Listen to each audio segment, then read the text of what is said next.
I cheated on my loyal husband for 4 years with his younger brother while posting our secret life on TikTok. Then his mother helped us plan his fake death for $850,000 insurance money, and now I'm facing 15 years in federal prison. The FBI agent's voice was calm when he said, "Your husband is alive, Mrs. Bennett." I was sitting in a federal interrogation room at 11:47 a.m. on a Thursday, handcuffed to a metal table, watching my entire life disintegrate in real time. My phone had been seized. My purse searched. My car impounded. And Special Agent Rodriguez was telling me that the man I'd spent 6 months planning to murder was very much alive and had been working with federal investigators for the past 8 weeks. "That's impossible," I whispered. "He's on the hiking trail. He left at 7 this morning. He should be dead?" Agent Rodriguez finished. "Yes. That was your plan. Your husband walks the Cascade Ridge Trail. Your contact intercepts him at mile marker 4. Makes it look like a fall. Head trauma. Classic hiking accident. You collect $850,000 in life insurance money. You and Cole run off together. Clean. Simple. Perfect." He slid a photo across the table. "David. My husband. Very much alive. Standing with federal agents at a trail parking lot. Wearing a wire. Smiling slightly." That smile destroyed me. "We've been watching you for 8 weeks, Amanda. Every conversation. Every text on those burner phones you thought were secure. Every payment to your contact. Every TikTok video you posted documenting your affair with your husband's brother. You posted 600 videos over 4 years. Made it very easy for us to build a timeline." My stomach dropped through the floor. The TikTok account. The anonymous one. The one I'd been so careful with. The one that had made me viral.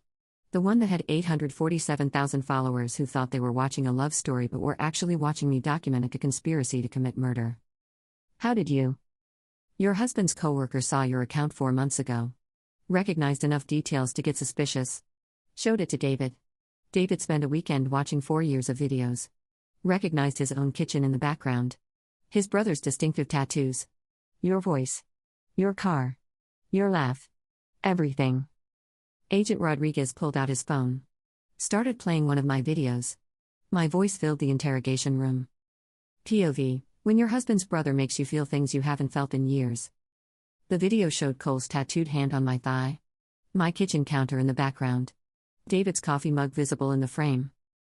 I was going to be sick. David came to us 2 months ago. Told us everything. The affair. His mother's plan. The life insurance policy. We've had you under surveillance ever since. This morning, we intercepted your contact at the trailhead. David's safe. You, your boyfriend, and your mother-in-law are all under arrest for conspiracy to commit insurance fraud and attempted murder for hire. I want a lawyer. Smart choice. Because you're facing 15 to 20 years in federal prison. And unlike your TikTok account, this time everyone's going to know your real name." That was 4 months ago. I'm writing this from a federal holding facility while waiting for my sentencing hearing in 3 weeks. The prosecutor wants 15 years.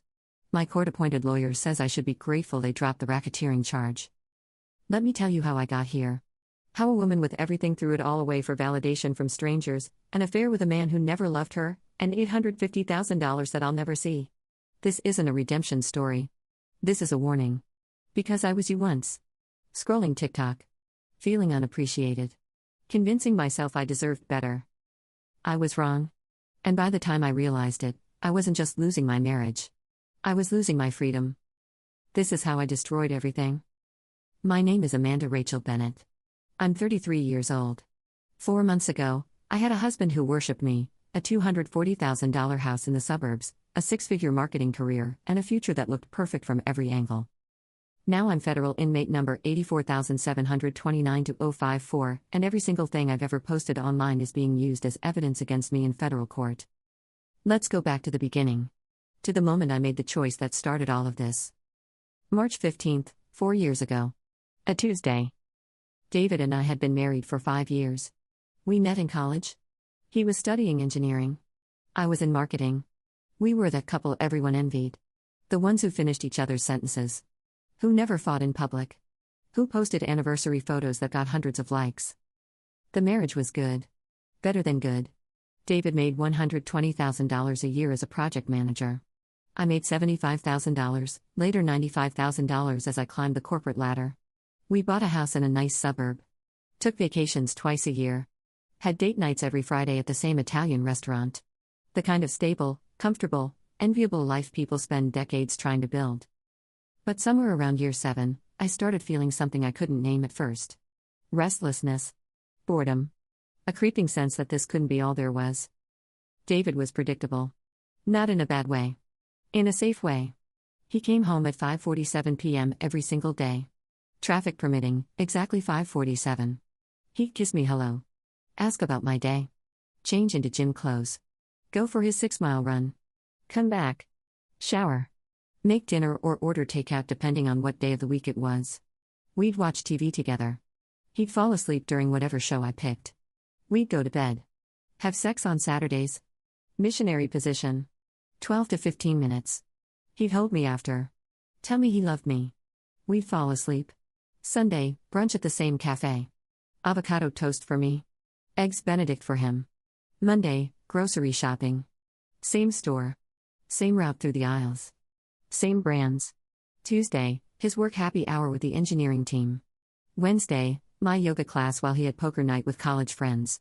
Thursday, meal prep for the week. Friday, date night. Same restaurant. Same booth. Same server who knew our order. It was suffocating. Not in a way I could complain about to people. David wasn't mean or neglectful or abusive. He was just there. Consistently. Reliably. Predictably. Boringly. I started spending more time on TikTok. Hours every day. Scrolling through my feed watching these couples who seemed so passionate. So spontaneous. So alive. Dancing in their kitchens at 2 a.m. Taking random road trips. Having dramatic fights and passionate makeups. Posting about their big, messy, romantic lives. Meanwhile, David was sitting next to me on our couch asking me to confirm our 6:30 p.m. reservation for Friday. The same reservation we'd had every week for 5 years. I felt like I was dying inside. Like I was 28 going on 70. Like I'd already lived my whole life and nothing exciting would ever happen again. My work friends noticed. We'd go out for happy hours and I'd complain. David's so predictable. I feel like I'm suffocating. Is this really all there is for the next 50 years? I love him but I'm not in love with him anymore. They'd laugh and encourage me. My friend Jessica was particularly vocal. Girl, you need some excitement in your life. You're too young to feel this old. You deserve passion, not just comfort. Life's too short to be bored. Jessica had cheated on her husband the year before. Left him for a coworker. Posted about it constantly. Best decision I ever made. I'm finally alive again. I started following more accounts like that. Women who'd left stable relationships for exciting ones. Who posted about choosing themselves and refusing to settle and deserving to feel alive. The algorithm fed me more. More stories of women leaving good men for exciting ones. More content about how boring stability was. More videos telling me I deserved better. I started believing it. Then Cole moved back to town. David's younger brother. I'd met him a handful of times over the years. Holidays. Family gatherings. He'd always been the black sheep. The wild one. Dropped out of college. Moved around. Worked random jobs. Dated a lot of women. The opposite of David in every single way. He was 29 when he came back. 4 years younger than David, 8 years younger than me. Covered in tattoos. Full sleeves on both arms. Dragons. Skulls. Quotes in languages I couldn't read. He rode a motorcycle. Worked as a bartender. Did some freelance photography. Had this edge. This danger. This unpredictable energy that made the air feel electric when he walked into a room. David offered him our guest room. Just until he gets back on his feet. 3 months tops. He's family. We help family. Family. That word would come back to haunt me. Cole moved in on a Tuesday. The first week was fine. He kept to himself mostly. But then he started changing our dynamic. He'd sleep until noon. Wake up blasting music. Cook elaborate breakfasts at 2 p.m. Bring women home. Have loud sex in the guest room. Smoke on our back porch. Challenge everything David said about politics and work and life. David found it annoying. I found it intoxicating. 2 weeks in, I was alone in the kitchen late at night.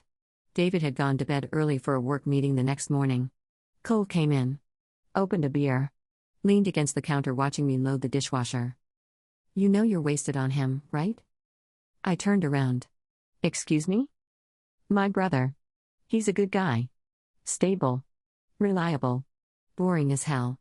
And you're not. I can see it. You're dying in this perfect little life. You're too alive for this routine. My heart was pounding. That's not true. It is. He moved closer. Close enough that I could smell his cologne. Something dark and woody and completely unlike David's clean, safe scent. You deserve someone who makes you feel alive. Not comfortable. Not safe. Alive. David loves me. David loves you like a comfortable couch. Familiar. Dependable. But not exciting. Not passionate. Not the way you deserve to be loved. He was reading my mind. Or maybe I wanted him to be reading my mind. Or maybe I'd been waiting for someone to say these words out loud so I could justify what I was about to do. He kissed me. Pulled me in hard and desperate and alive. I should have pushed him away. Should have screamed. Should have woken up David. Should have kicked Cole out. Should have done anything except what I actually did. I kissed him back. Hard. Desperate. Like I was drowning and he was air. When we pulled apart, we were both breathing hard. Both knowing we'd crossed a line we could never uncross. This can't happen again, I said. My voice shook. It will. Cole smiled. You know it will. He was right. That's the moment. That's when I chose destruction over everything I'd built. When I chose excitement over love. When I chose validation over commitment. When I chose to become the villain in my own story. The affair started small. Stolen moments. A kiss in the laundry room while David showered. Touching under the table at family dinners. Quick encounters when David was on the phone or working from home. The thrill of almost getting caught was addictive. It made me feel 22 again. Made me feel seen. Made me feel desired in a way I hadn't felt in years. David loved me, but it was comfortable love. Predictable love. Cole wanted me with an urgency that made my pulse race. Then it escalated. Secret meetups when David was at work. Full afternoons in cheap motels. I'd tell David the first was at yoga or shopping or meeting friends. He never questioned it. Never doubted me. Never suspected that his wife was destroying him. Cole would text, he just left for his run. Guest room. Now. I'd go. We'd have sex. Fast. Rough. Nothing like the routine Saturday nights with David. This was raw and urgent and forbidden. Afterward, Cole would say things like you're incredible and he has no idea what he has and you deserve to feel like this every day. I believed him. God, I wanted to believe him. 3 months in, Cole moved out like David had planned. But we didn't stop. We got more creative. More reckless. Burner phones. Secret email accounts. Code words. I'd tell David the first was working late. Cole would pick me up 3 blocks from my office. We'd go to a motel. Order takeout. Watch TV. Pretend we were a real couple. Imagine doing this every day, Cole would say. No hiding. No sneaking. Just us. Someday, I'd promise.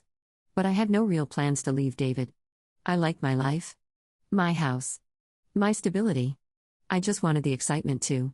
Wanted everything. Wanted it all. That's when I made the decision that would eventually land me in federal prison. I started documenting it on TikTok. I created a secret account. Living my truth _anonymous. No photos of my face. No real names. Just anonymous content about having an affair. My first video was simple. POV style. Text overlay. When your husband's brother makes you feel alive in ways your husband never could. Background music, something sad and atmospheric. The video showed Cole's tattooed hand reaching for mine. Our fingers interlacing. My kitchen counter visible in the blurred background. I posted it at midnight. Woke up to 47,000 views. The comments exploded. Sis, this is dangerous but also. I get it when forbidden love hits different your husband's brother? I need more of this story, this is the content we didn't know we needed. I was hooked immediately. I made another video. POV, you're in love with someone you can't have. Showed Cole cooking in my kitchen while David was away on a business trip.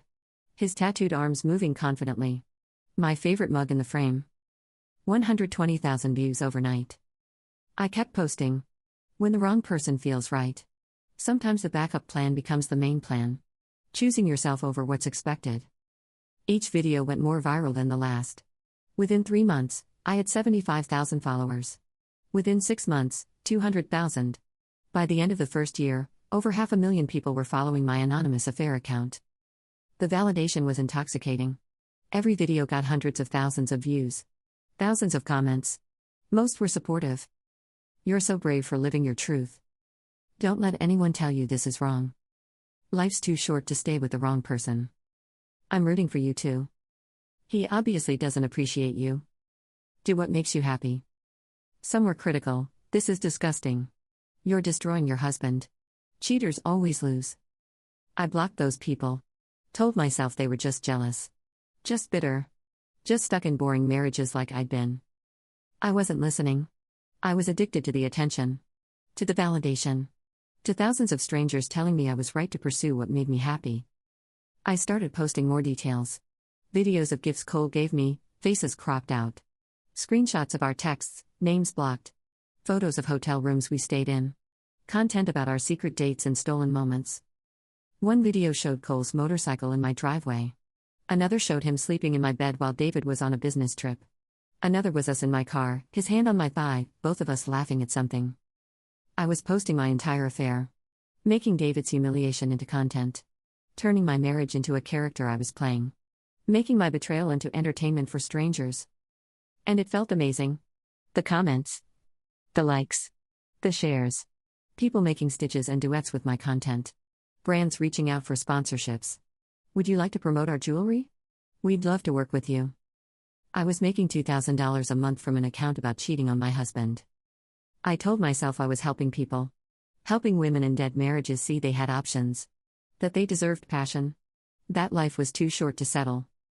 I was helping no one. I was just feeding my own ego while destroying the man who loved me. Cole and I had been together for 2 years when things started getting complicated. We were tired of hiding. Tired of sneaking around. We wanted to be together openly. But there were problems. Divorce meant splitting assets. David would get half the house. Half the savings. It would be messy and expensive, and everyone would know I'd left him for his brother. Just tell him, Cole would say. Rip off the band-aid. We'll deal with the fallout. But I didn't want to deal with fallout. I wanted everything. The house. The money. The freedom. Cole. All of it. That's when everything changed. We'd been together for 3.5 years when David's mother found out. Linda. I'd always been close with her. Weekly lunches. Shopping trips. She called me her favorite daughter-in-law even though I was her only one. She treated me like the daughter she'd never had. It was a family barbecue in July. David was grilling. Cole was there with some girl he was pretending to date for cover. Everyone playing happy family. Linda pulled me aside. Amanda, can we talk? Inside. Private. My stomach dropped. We went to her bedroom. She closed the door. Pulled out her phone. My sister's granddaughter sent me something last week. She's 22. Very into TikTok. She sent me this account. Said, doesn't this look like Cole's tattoos? She opened the app. My app. My account. My videos. I couldn't breathe. I spent 3 hours going through your entire account. 600 videos. 4 years of content. And you know what I found? I was going to be sick. I found you, Amanda. Your voice is very distinctive, even when you're trying to disguise it. I recognize David's college hoodie in one video. Your kitchen in at least a dozen. Cole's motorcycle. His tattoos. Your car. Your laugh. Everything. Tears were streaming down my face. Linda, I'm so sorry. I never meant. Are you going to tell David? The question hung in the air. That depends, she said calmly. On what? She sat on the bed. Patted the space next to her. I sat. Amanda, I'm going to be brutally honest. David is my son and I love him. But he's also boring as hell. Has been since he was a kid. Everything by the book. Everything scheduled. Everything safe and predictable. He's a good man. But he's not an exciting man. I didn't know where this was going. Cole, on the other hand, has always been the passionate one. The alive one. The one who feels things deeply. I've watched you with both my sons for 9 years. You're not happy with David. Haven't been for years. I can see it. Linda. Let me finish. I'm not going to tell David about the affair. Relief flooded through me. But only on one condition. What? That you're smart enough to recognize an opportunity when it's staring you in the face. I don't understand. She pulled up something else on her phone. Documents. Official looking. David's life insurance policy. David took this out when you bought the house. $850,000.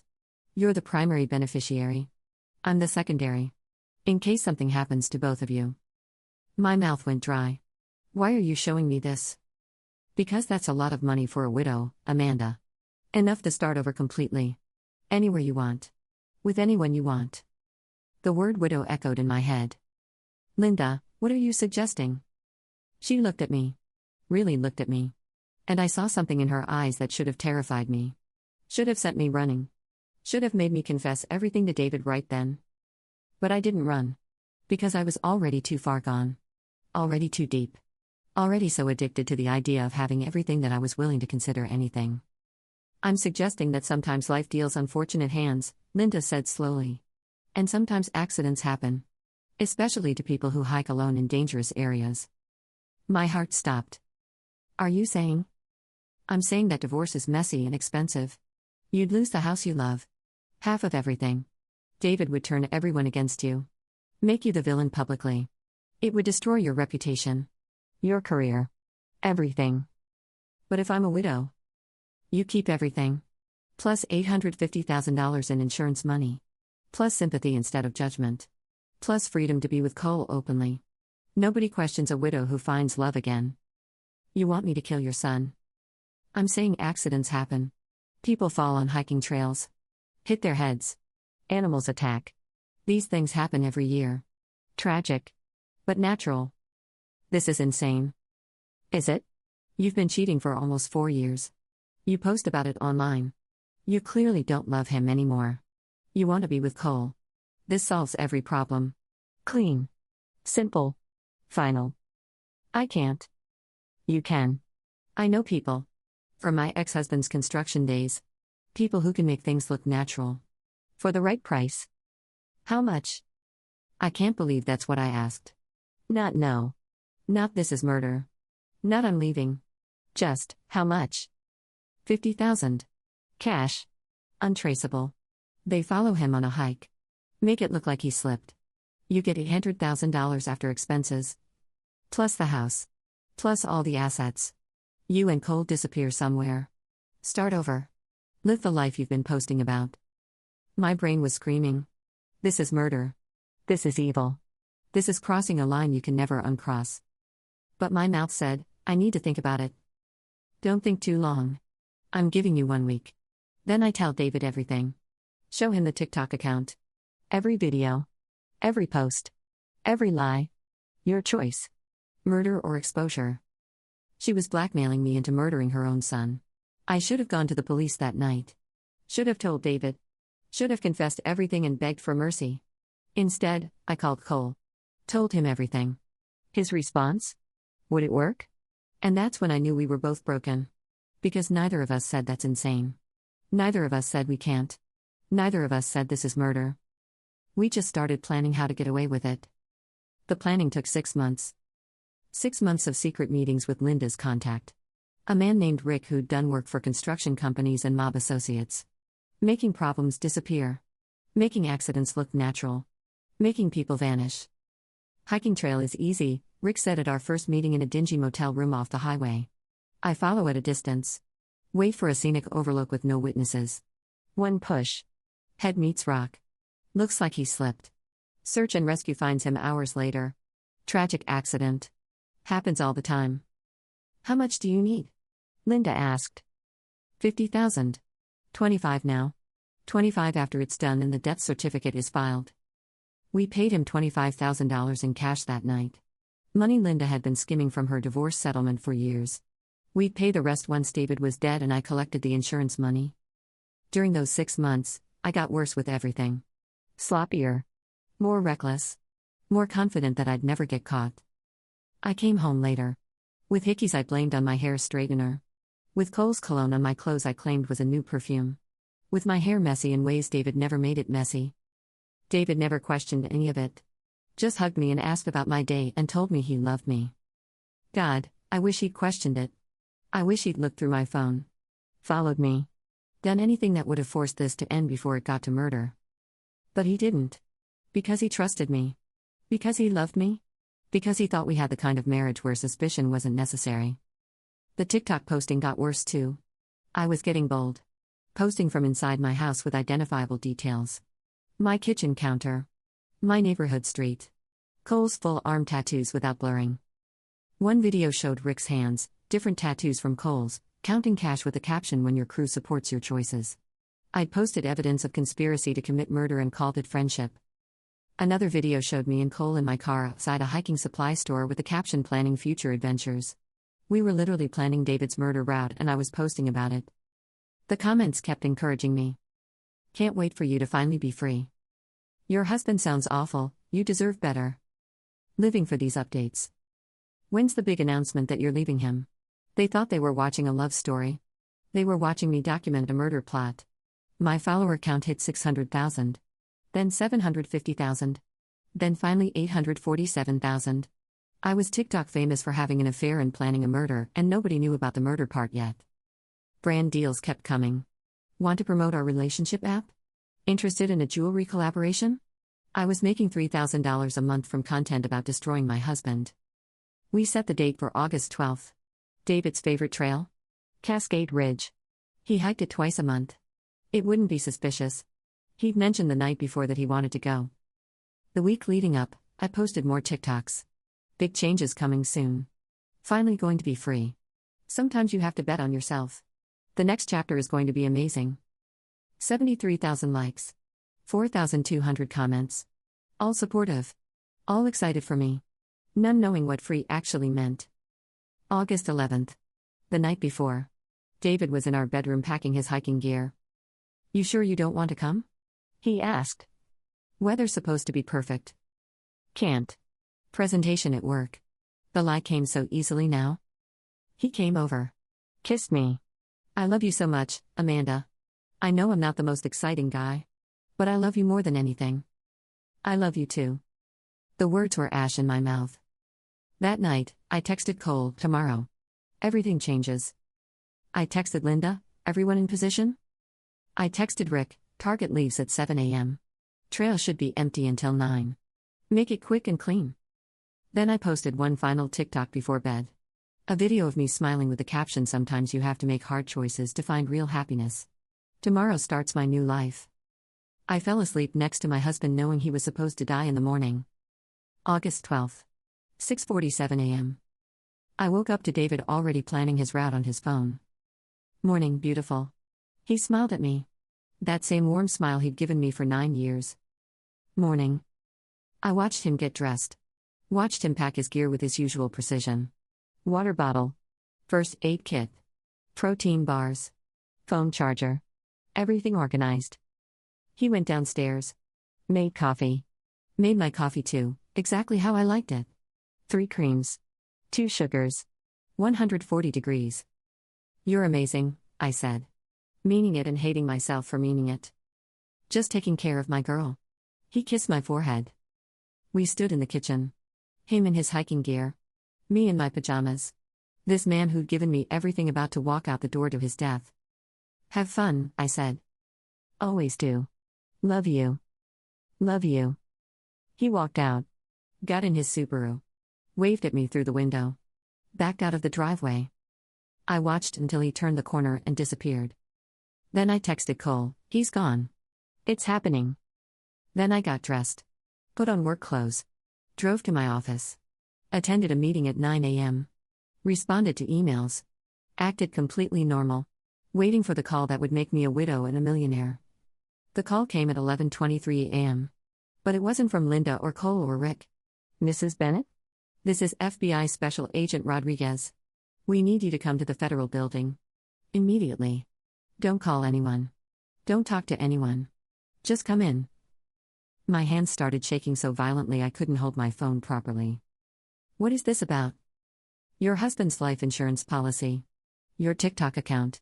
And a conspiracy to commit murder for hire. We'll explain when you arrive. You have 45 minutes. He hung up. The office walls closed in. I couldn't breathe. People were staring. I grabbed my purse. Ran to my car. Drove to the federal building in a daze. They were waiting for me. 2 agents. Led me to an interrogation room. Sat me down at a metal table. Handcuffed me to it. That's when Agent Rodriguez told me David was alive. That David's co-worker had seen my TikTok account 4 months ago. Recognized details. Showed David. That David had spent a weekend watching 4 years of videos. Seeing his own life mocked. His kitchen. His home. His brother. His wife's betrayal turned into entertainment. That David had come to them 2 months ago. Told them everything. Worked with them to catch us. They showed me surveillance photos. Me meeting Rick at motels. Linda handing over cash. Cole and me together everywhere. All of us being watched. Recorded. Documented. We have recordings of every conversation, Agent Rodriguez said. Every text on those burner phones. Every payment. Every detail of your plan. Your TikTok account provided the timeline and proof of ongoing intent. You literally documented your conspiracy to commit murder and posted it for 847,000 people to see. I want a lawyer. Smart choice. Because you're under arrest for conspiracy to commit murder for hire, insurance fraud, wire fraud, and attempted murder. Your boyfriend and your mother-in-law are being arrested right now. We intercepted your contact at the trailhead this morning. Your husband is safe. And he's testifying against all of you. They read me my Miranda rights. Walked me out in handcuffs. Put me in a federal car. In the parking garage, I saw Cole being put into another car. Handcuffed. Looking shocked. Linda in another car. Crying. Mascara running. And David. Standing with agents. Wearing a wire. Very much alive. He looked at me. Just once. And I saw everything I destroyed looking back at me. Not anger. Not hatred. Just complete emptiness. Like he was looking at a stranger. David, I tried to say. I'm so. Don't, an agent said. Don't talk to him. You had 4 years to talk to him. You chose to plot his murder instead. That was 4 months ago. The trial was fast. The evidence was overwhelming. My TikTok account was played in court. Video after video. My voice. My laugh. Me talking about how boring David was. How I deserved better. How excited I was for my new life. The text messages were read aloud. He just left. It's happening. Everyone in position? Make it quick and clean. The surveillance footage showed everything. Every meeting. Every payment. Every moment of our conspiracy. David testified. I had to sit there in my orange jumpsuit and watch him tell the courtroom how he felt. I spent a weekend watching 4 years of videos, he said. His voice steady. Calm. Destroying. My wife posted 600 videos about our marriage. About how boring I was. How she deserved better. How she couldn't wait to be free. She made me into a joke for strangers. Then she planned to murder me for money. When did you realize she was serious? The prosecutor asked. When my mother came to me about the insurance policy. Asked if I ever thought about how much money Amanda would have if something happened to me. That's when I knew. My own mother and wife were planning my death. He never looked at me. Not once during his testimony. My lawyer tried. She was coerced. Manipulated. Not in her right mind. But then they played more videos. Me laughing. Me posting about brand deals. Me making money from content about betraying my husband. Me saying I've never been happier and this is what choosing yourself looks like. The jury convicted me in 45 minutes. Cole got 8 years. Testified against Linda. Claimed she masterminded everything. The messages proved that was a lie. Proved I'd brought it up first. But he still got a lighter sentence. Linda got 12 years. Her lawyer claimed she was protecting her sons. The recordings destroyed that defense. I got 15 years. The judge added aggravating factors. Mrs. Bennett, you documented your own moral collapse for attention. You made your husband's potential murder into content. You valued validation from strangers over human life. You posted 600 videos over 4 years showing premeditation, intent, and complete lack of remorse. 15 years is generous. The divorce was finalized in 3 weeks. Fastest in county history. David got everything. The house. The cars. The savings. Everything. I got nothing but a prison sentence and a viral TikTok account as evidence. Now I'm here. Federal holding facility. 3 weeks until final sentencing. Writing this because I need people to understand. The TikTok videos are still up. Can't delete them from prison. They've been downloaded millions of times. True crime YouTubers make videos about me. The TikTok murder plotter. How social media led to attempted murder. The woman who posted her way to prison. My real name is everywhere. My face. My entire life exposed. David moved on. Has a girlfriend. Jennifer. Physical therapist? They're serious. Talking about marriage. He'll be happy. With someone who deserves him. Who doesn't need validation from strangers? Who doesn't plot his murder for TikTok clout? My family disowned me. Friends ghosted me. Career destroyed. Life over. I'm 33. I'll be 48 when released. No husband. No family. No career. No future. Just a viral TikTok account. A federal record. And 15 years to think about how I posted myself into prison. I had everything. A man who loved me faithfully. A beautiful life. A future. I threw it away for validation from strangers who never knew me, an affair with a man who never loved me, and money I'll never see. I documented my own destruction and called it living my truth. I plotted murder and called it choosing myself. The FBI watched every video. David worked with them for 2 months while I posted about finally being free. By the time I realized what I'd done, I wasn't just losing my marriage. I was losing my freedom. You can't unpost what you've shared. You can't unkill who you used to be. And validation from 847,000 strangers will never, ever be worth more than love from the one person who actually knew you. Learn from me. I'm not the victim here. I'm the warning.